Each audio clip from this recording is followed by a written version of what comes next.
Memang dulu agamanya apa? Dulu saya dari Kristen. Kristen, oke. Keluarga seluruh Kristen? Protestan, semuanya. Protestan? Iya, oke. Di balik wajah tenang dan logika tajamnya, Koh Dondi Tan menyimpan kisah pencarian yang panjang dan penuh pergolakan. Ia bukan sekedar mu'alaf. Ia adalah seorang pencari, peneliti sunyi yang melangkah melewati tembok keyakinan masa kecilnya, hanya demi satu hal, yakni kebenaran. Lahir dalam keluarga Tionghoa, tumbuh besar dengan nilai-nilai kekristenan yang kuat, Koh Dondi awalnya tak pernah berniat meninggalkan iman lamanya.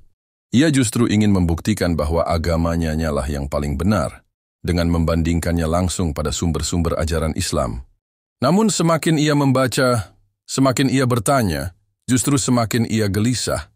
Mengapa Tuhan yang Maha Esa harus 3 tapi 1? Mengapa kitab suci yang katanya suci, malah diubah-ubah oleh tangan manusia? Dan mengapa suara nurani ini terasa begitu damai saat membaca ayat demi ayat dalam Al-Quran?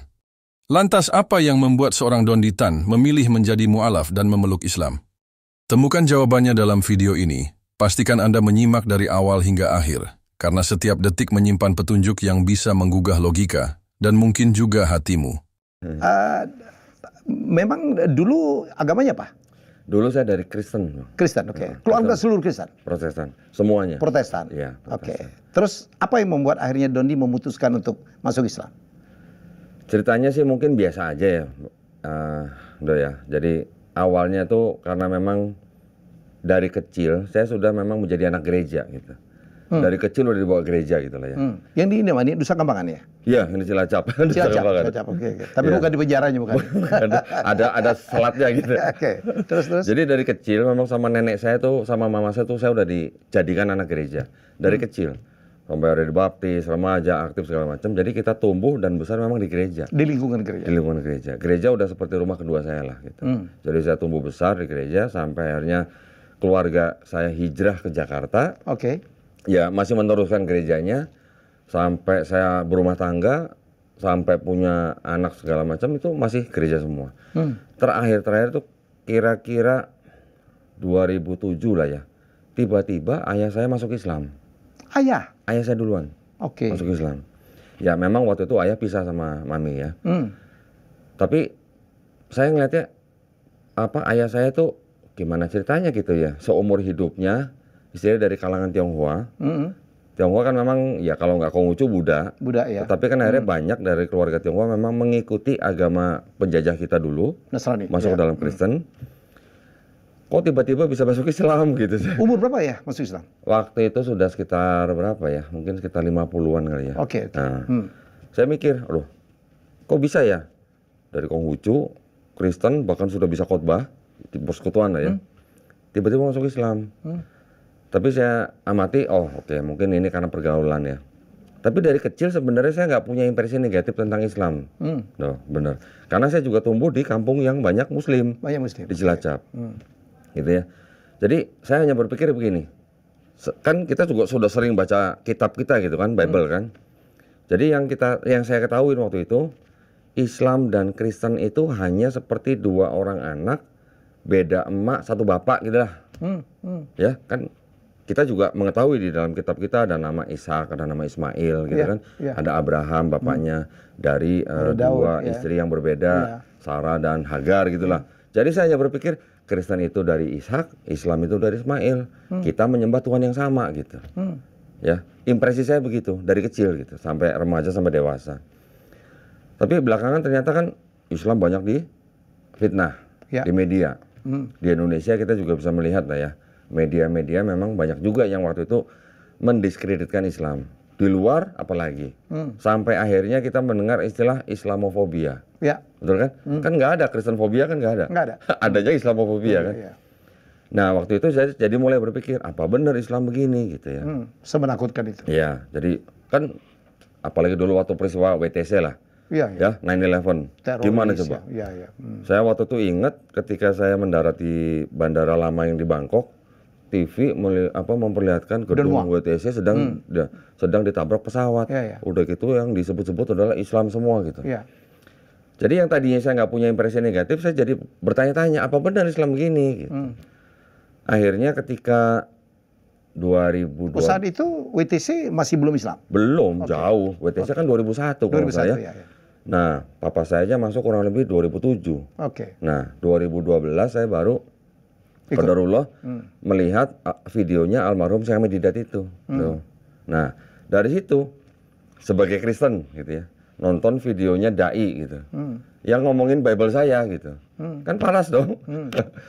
Nah, ketika dia banyak ngomong Bible tuh begini dan juga banyak kontradiksi, kemudian banyak ayat yang tidak otentik, kemudian juga sangat-sangat diragukan bahwa itu adalah firman Tuhan. Ya walaupun masih ada gitu sisa-sisanya. Saya jadi nontonnya sambil buka Bible, Bang. Saya dulu udah familiar banget dengan kitab gitu kan. Iya. Jadi begitu dia sebut kitab ini pasal sekian, ayat sekian, oh saya cepat bukanya. Sampai meja kerja saya tuh penuh dengan catatan-catatan kertas yang post-it itu. Yang bisa lepas tempel. Post-note yang kuning ya? Yang kuning itu. Oh, meja kerja saya dulu penuh dengan catatan itu. Lama-lama saya pikir, kayaknya kok benar juga apa yang dia ngomong gitu. Jadi akhirnya saya riset mandiri lah. Riset mandiri, cari tahu apa benar yang dia ngomong gitu. Dan saya ternyata dapat jawabannya dari kalangan Kristen, bukan dari kalangan mana-mana. Oh, ternyata begini ya. Akhirnya saya dapat buktinya dari kalangan Kristen juga. Loh, kalau sebuah kitab suci, di dalamnya ada kontradiksi, kemudian di dalamnya juga ada ayat yang tidak otentik. Tidak otentik, artinya tidak asli. Ya. Artinya itu ayat bisa berupa tambahan atau sisipan. Bagaimana bisa disebut kitab suci gitu. Nah, dari situ saya berpikir, oh kalau gitu kitab saya nggak bisa disebut kitab suci dong gitu kan. Akhirnya saya mencarilah alternatif. Ada agama Judaisme, ada Islam. Nah, kalau Islam kan saya sudah familiar karena saya dari kecil tumbuh besar di kampung Islam gitu lah. Ya. Ada Hindu, ada Buddha. Ya akhirnya dari semua istilahnya garis besarnya yang saya pelajarin, kok kalau Kristen kan gelar daripada yang dituhankan, gelar dari Yesus gitu, dari Kristus gitu kan. Kalau Judaism kan dari kata Yehuda, nama dari anak keempat Nabi Yakub. Hindu nama tempat daripada timbulnya agama itu. Buddha gelar daripada Siddhartha Gautama, gitu kan. Konghucu nama nabinya. Giliran Islam bukan nama nabi, bukan gelar, bukan nama tempat. Ini adalah artinya berserah diri gitu.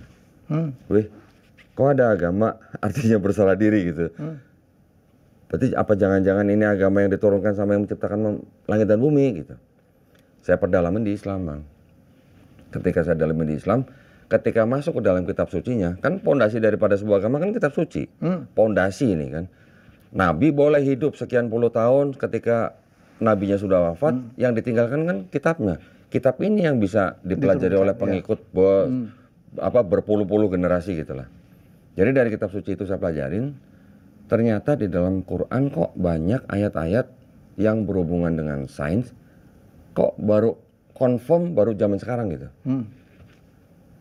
Dari mana ceritanya? Seorang yang katanya nabi ini ummi, tidak pandai baca tulis, bisa menyebutkan ayat-ayat yang berhubungan dengan sains yang ternyata dikonfirm oleh sains zaman sekarang gitu. Nggak make sense kan gitu. Berarti ini nggak mungkin karangan manusia gitu. Ini pasti karangan yang menciptakan manusia, langit dan bumi gitu. Dari situ saya mulai korek-korek, Bang. Kurang lebih ada 1000 ayat yang berbicara tentang sains dalam Quran. Kurang lebih 80%-nya sudah terkonfirmasi gitu. Kebenarannya. Okay. Yang 20% belum, Bang. Belum masih ada? Hah? Masih ada ya? Masih ada. Yang belum terkonfirmasi. Masih ada yang belum terkonfirmasi. Termasuk mengenai Isra Mi'raj.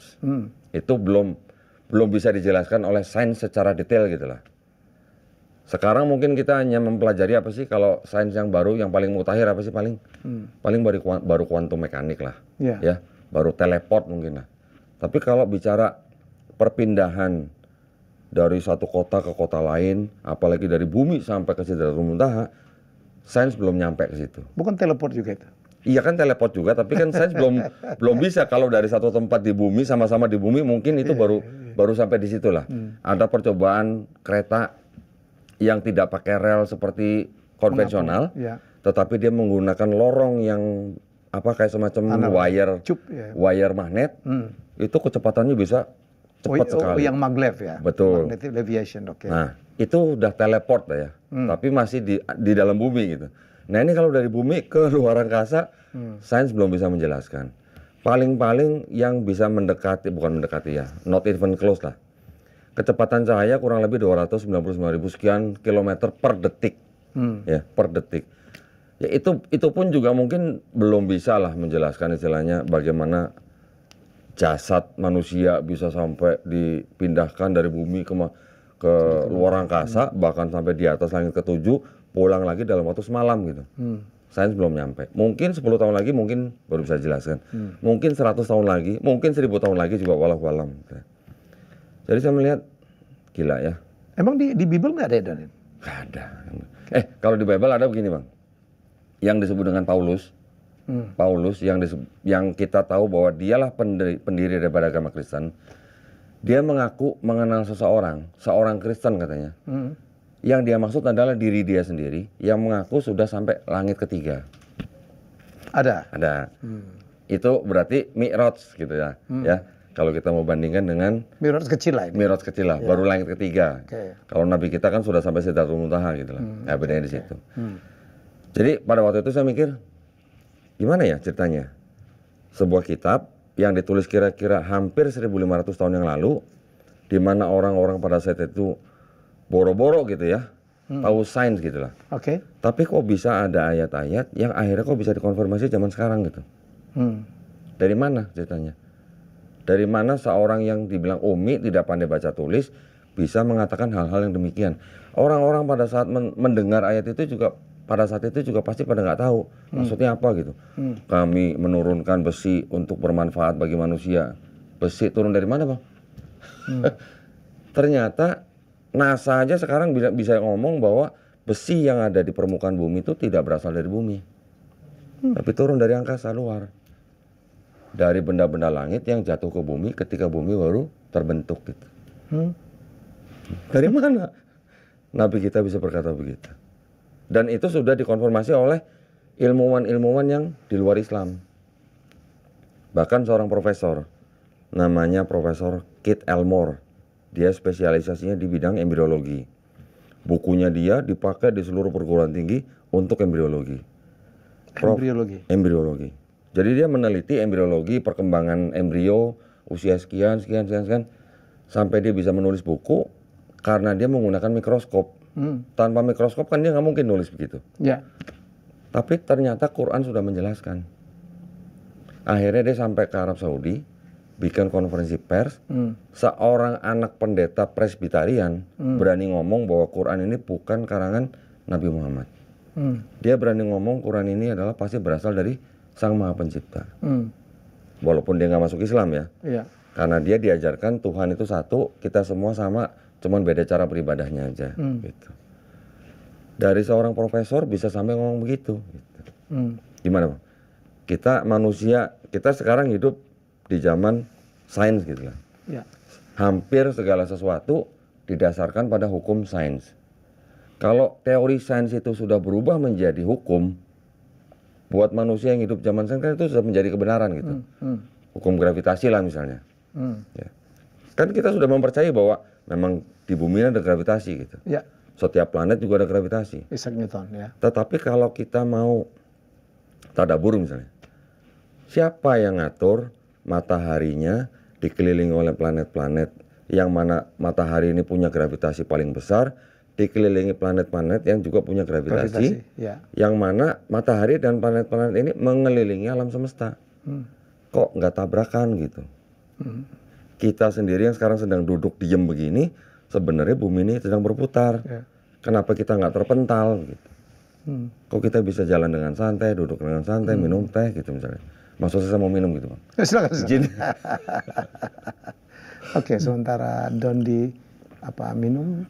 Jadi fakta-fakta sains di Quran itu yang membuat seorang Don Ditan jatuh cinta kepada Islam. Iya, karena kita sebagai orang yang diberikan akal untuk berpikir. Saya berpikir maka saya ada. Nah, jadi kalau kita diberi akal, menilai sesuatu, kan kita harus menggunakan akal dulu. Setiap manusia kan pasti begitu, ya kan? Jadi mau nggak mau kan saya harus apa ya? Saya nggak bisa menolak gitu. Kalau namanya sains sudah mengkonfirmasi sesuatu yang mana ini ditulis ribuan tahun yang lalu, berarti kan nggak mungkin ini berasal dari manusia zaman itu. Ini pasti berasal dari yang menciptakan manusia gitu. Nah, juga kalau misalnya kita pakai rumus terbalik misalnya, siapa pencipta manusia? Kita sebagai orang beriman mengatakan Allah Subhanahu Wa Taala. Buktinya mana? Gitu. Buktinya dari Quran. Karena di Quran itu yang menceritakan manusia tercipta dari apa, prosesnya bagaimana, berasal dari mana, sekarang hidup untuk apa, nanti pulang kemana. Yang bisa menceritakan begitu kan hanya yang menciptakan manusia gitu. Contoh kita beli barang elektronik. Di kardusnya kan pasti ada owner's book atau manual's book. Ya, karena yang menciptakan dia bisa menulis apa saja tentang produk ini gitu. Betul. Nah seperti itulah. Perjalanan Koh Dondi menuju Islam adalah kisah pencarian yang tidak mudah. Ia tidak serta-merta berpindah keyakinan, tetapi melalui proses panjang. Membaca, membandingkan, mempertanyakan, hingga akhirnya menemukan jawaban yang tak bisa dibantah oleh hati maupun akal. Bagi Koh Dondi, Islam bukanlah tujuan awal, melainkan jawaban akhir dari pertanyaan yang selama ini menghantuinya. Keputusannya menjadi mu'alaf adalah bentuk keberanian untuk jujur pada diri sendiri, meski itu berarti melawan arus dan meninggalkan zona nyaman. Ini bukan cerita tentang pindah agama, tapi tentang menemukan cahaya setelah menembus kabut keraguan.